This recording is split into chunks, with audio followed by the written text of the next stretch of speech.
Welcome to today's BOC Group Business Insights video. The topic of today's webinar is 1 + 1 = 3 with the 3 lines of defense towards an integrated GRC. So my name is Anthony. I will be your host today. As an expert on the topic, I would like to greet my dear colleague Eugenio, who will lead you through the content-related part of our webinar. Before we get started, I'd like to give you a brief overview of BOC Group's activities. The BOC Group was founded in 1995 as a spin-off of the University of Vienna, and today has more than 230 employees in 8 different countries.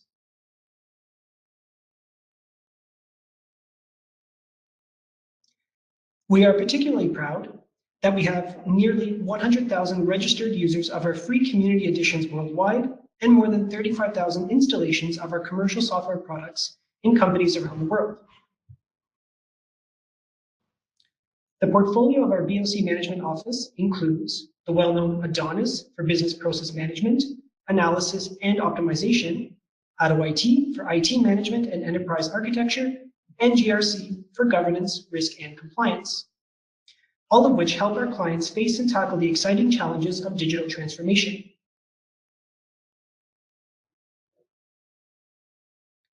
In addition to our products, we also offer a range of services including professional consulting, training, and support, all from a single source. Our international customers, as well as renowned analysts such as Forrester and Gartner, are a positive testimony to our developments and future plans. So please take a few minutes after today's webinar to browse through the respective reviews and reports on our website.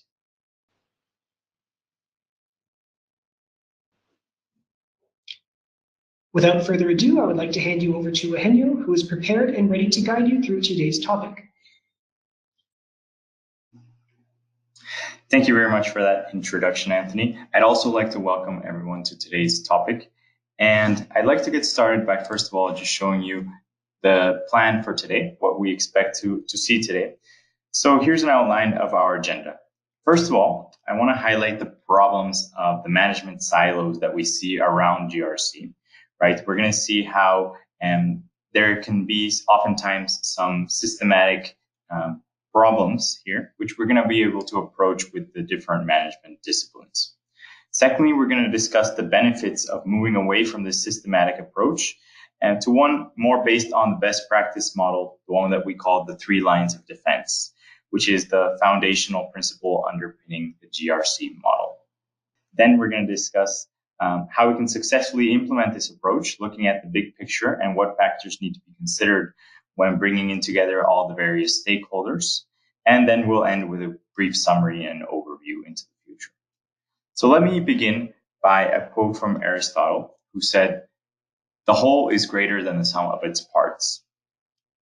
Now, what Aristotle is saying here is probably he didn't have management systems in mind when he was saying this, but this can be taken as our slogan, as our motto, as our mission. What we want to offer you with a solution is a bundle, something that will be able to bundle together the various management tasks in your company and handle them more efficiently, handle them as a whole rather than handling them as parts. Now, in our focus today, we're going to be talking about different management disciplines that exist within an organization. Now, these can be for organizations, public and private, for organizations big and small, and really all types of organizations struggle with similar problems or similar challenges, right? And these problems or challenges oftentimes can be seen around the management disciplines that we're going to see now. For example, we can start with performance management. This is a discipline that is concerned with a company's performance. Obviously, when we think about performance, we talk about KPIs, different things that are going to help us implement certain measures, right? And all with the aim of helping our company reach its full potential, right? Another management discipline could be compliance management. And this is another very important discipline, obviously helping us comply with different standards, whether those are industry standards or maybe internal guidelines, all of them helping us manage our company and intervene in case our company starts to deviate from those standards or from those regulations, okay? Another typical discipline is security management, whether it's managing or securing our information, our data, or even the physical security of our company. Quality management is also very important. It ensures that the quality of our company's products and services is always consistent and that we're always able to provide a product that is up to our standards, up to the industry standards, up to the client standards as well. As we continue along this little circle, and we reach internal revision or internal audit, which is very important in terms of the governance, right? We may have internal auditors that are going to provide valuable input in terms of efficiency and effectiveness within our organization. Then we may have systems that are required by law. And so here we reach our internal control systems.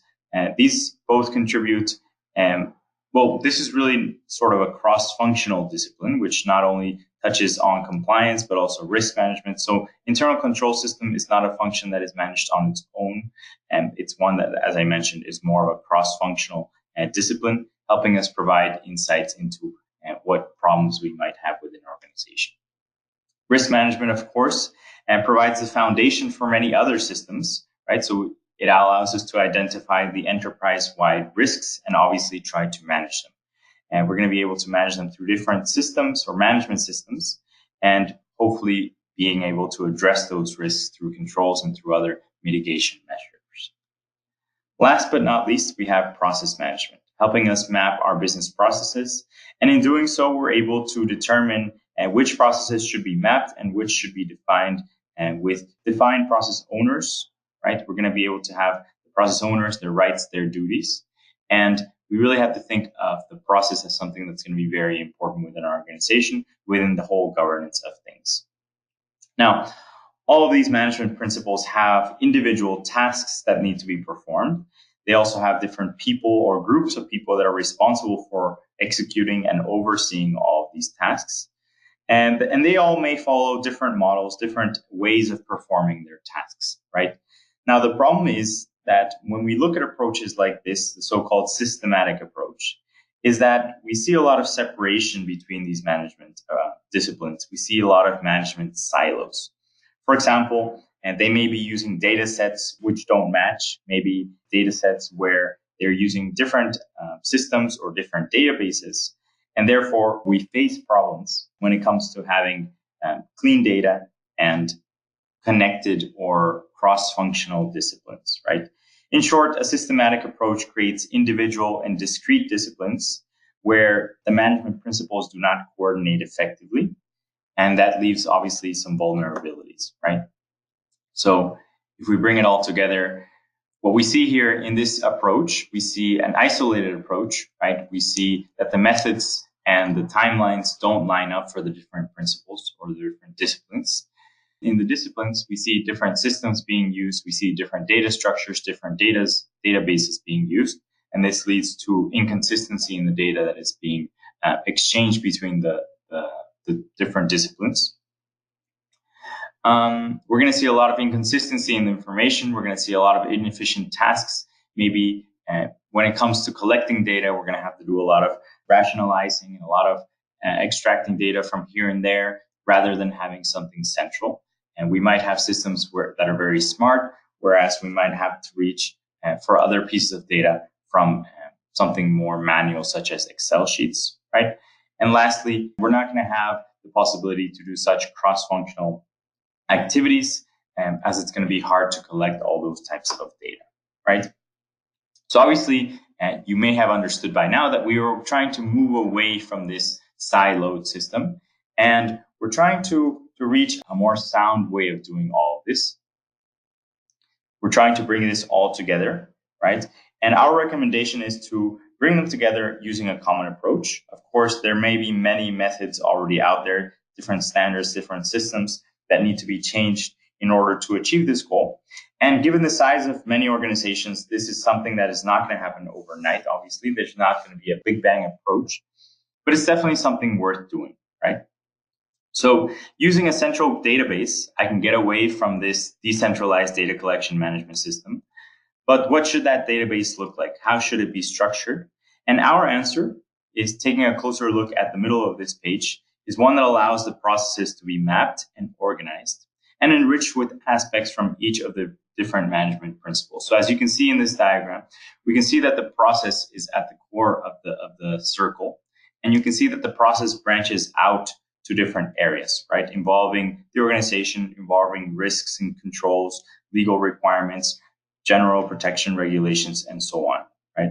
We recommend starting to integrate the various management principles on the level of the process map.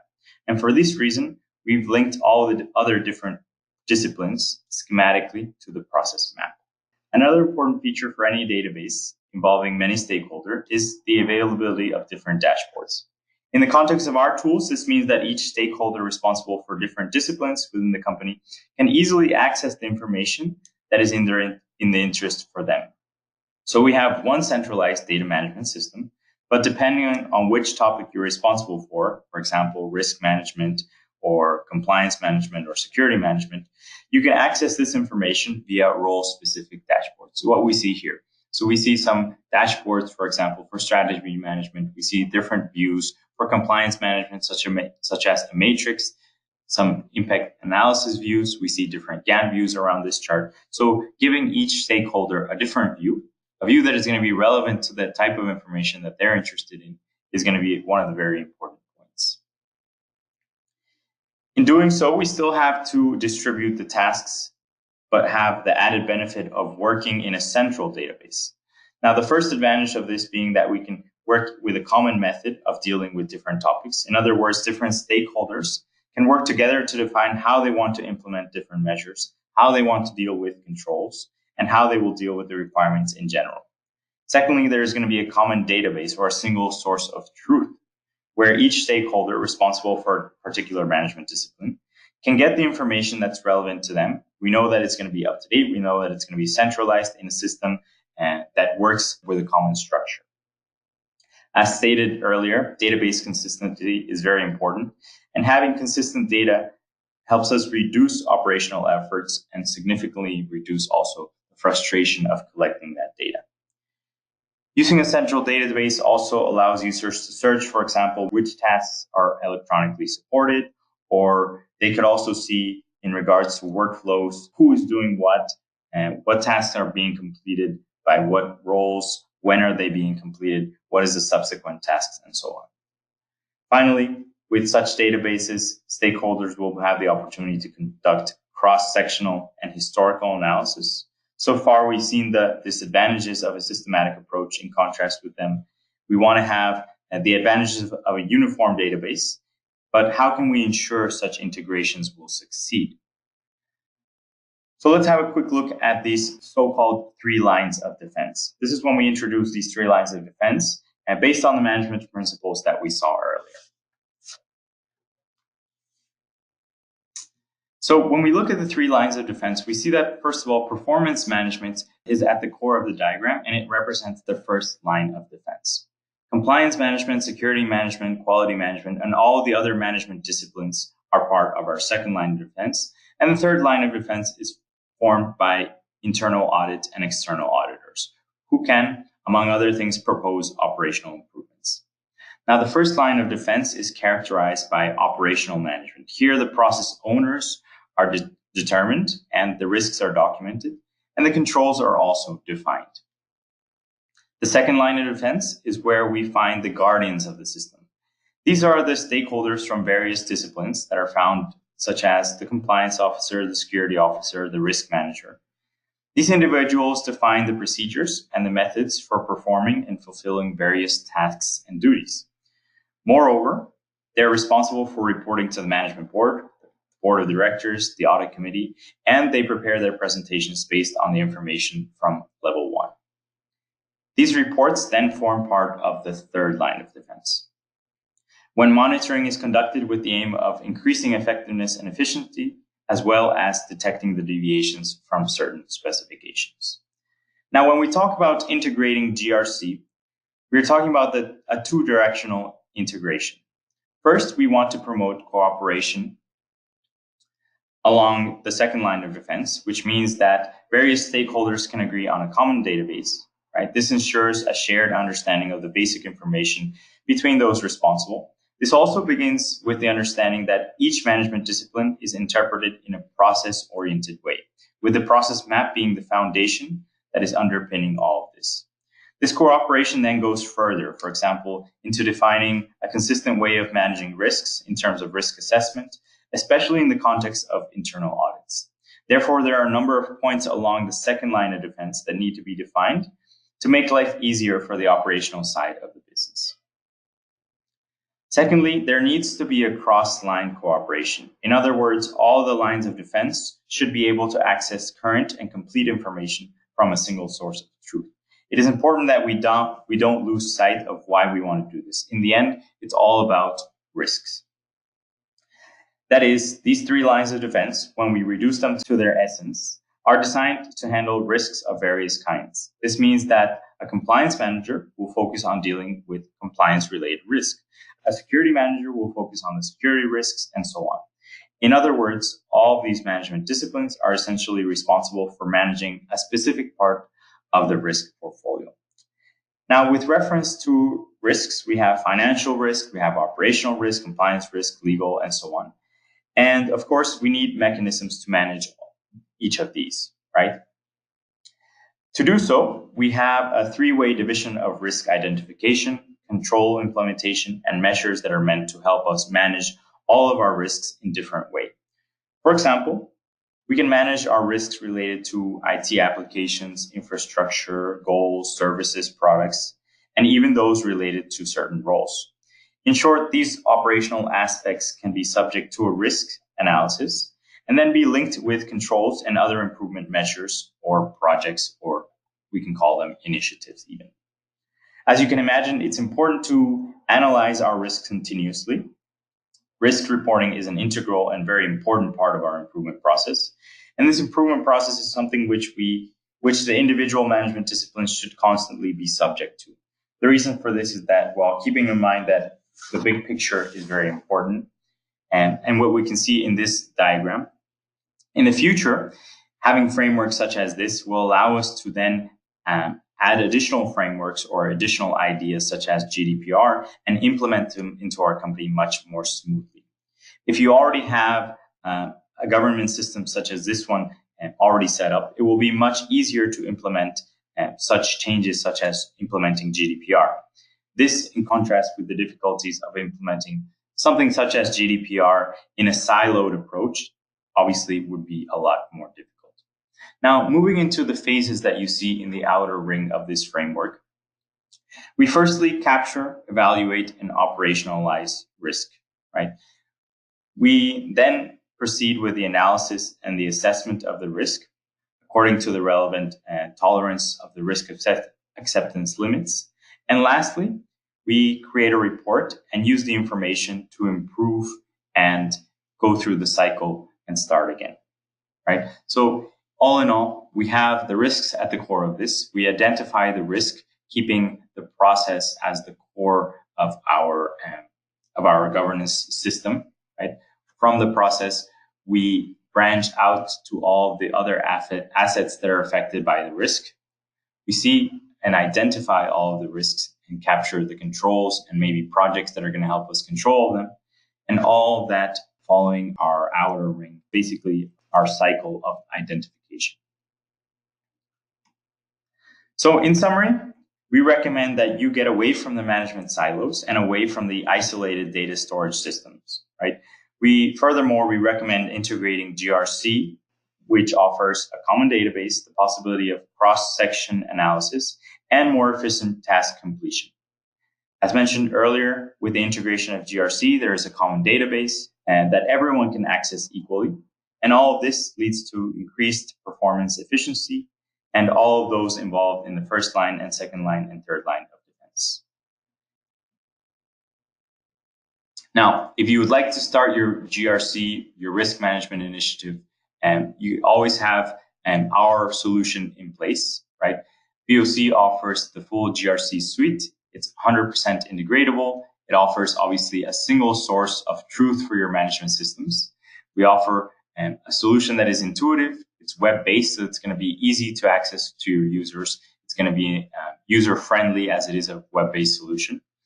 And with our GRC suite, we also introduce a workflow-based risk management system, which basically means that you're going to have role-based tasks. You're going to have the automation of notifications. You're going to be able to configure it extensively.